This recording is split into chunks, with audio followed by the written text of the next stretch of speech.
There's a great article inside this month's edition of Sound on Sound, and it's in the technique/logic section. It's called Compression Sessions, and it's a look at the different compressor types inside Logic. So Jess Smith has put together a great article. I suggest you go out and read it and buy it, of course. But I'm going to go through a couple of steps that he suggested you go through on video here. So start off with a software instrument, a test oscillator, and create. We got a tone that's occurring now. I'm going to bring this down, and the reason is because we don't really want to hear this. Actually, what we want to do is to see the actual effects of what it does. I'm going to bring on an EQ here, and we're going to turn on the analyzer. So let's put this in the order.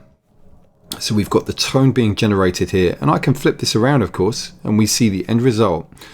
So this is good to see because we can see that these different waveforms have a very, very different representation in terms of their energy across the frequency range that we can hear. So on the left hand side, we've got 20 hertz. That's the lowest frequency we can hear as human beings. And then on the far right hand side, we've got 20 kilohertz.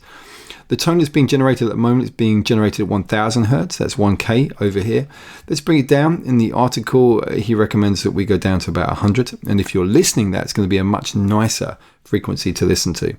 So we can see at 100 hertz, there's no energy below or above. It's just going around this area. And we're going to basically put the compressor before the EQ with the analyzer. So here we go. Let's put these in order again. Let me bring up that EQ. That's over here.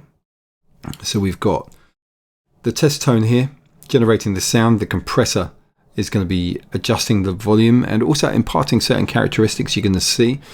And then over here, we've got the analyzer to see what's happening. Okay, so there we go. That's the sine wave at 100 hertz. I'm going to take the ratio up, and we're going to go to 12:1. The other thing I'm going to do is bring my threshold down, and we're going to go to -30. The other thing we're going to do is take the attack fast and the release fast. Now, what we can see at the moment is that the sine wave appears the same. Okay, we don't really seem to be noticing anything different at all. I'm going to bring the makeup gain up. I'm doing this because I just want to exaggerate the levels, okay, and I want to see what's going on in more detail. Now let me show you something. If we go from this compressor type, the Platinum Digital, which is a transparent compressor, it's not designed to put any kind of character onto the sound. Now we go into the Studio VCA and take a look at that. We've got additional frequency characteristics being added to the sound. Let's have a look at the Studio FET. Once again, additional character, but the characteristic is slightly different. Let's go to the Classic VCA. Once again, there is a difference, nowhere near as exaggerated as the previous ones. Onto the Vintage VCA. Now look at that.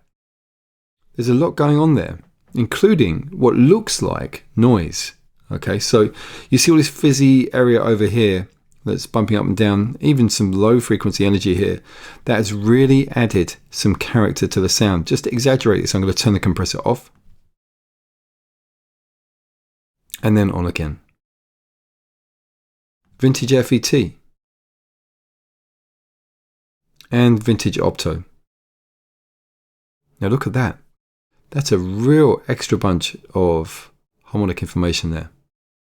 So really, this is just a little heads up. It's a short video, but I just wanted to show you guys. Go and read the article in the magazine because it goes into things in a lot more detail, and it starts to go into the different uses of the compressors across different scenarios, things like vocals and other instruments.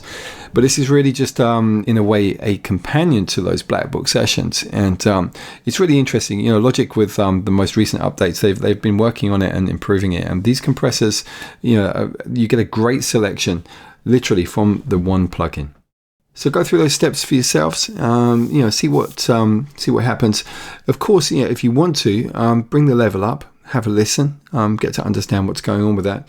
And you know, it's not going to be particularly pleasant, but you know, it's one of these things that I'd recommend when you're training your ears. You know, getting yourself to understand sound and the whole kind of aspect of theory and training your ears. It's a good thing to do.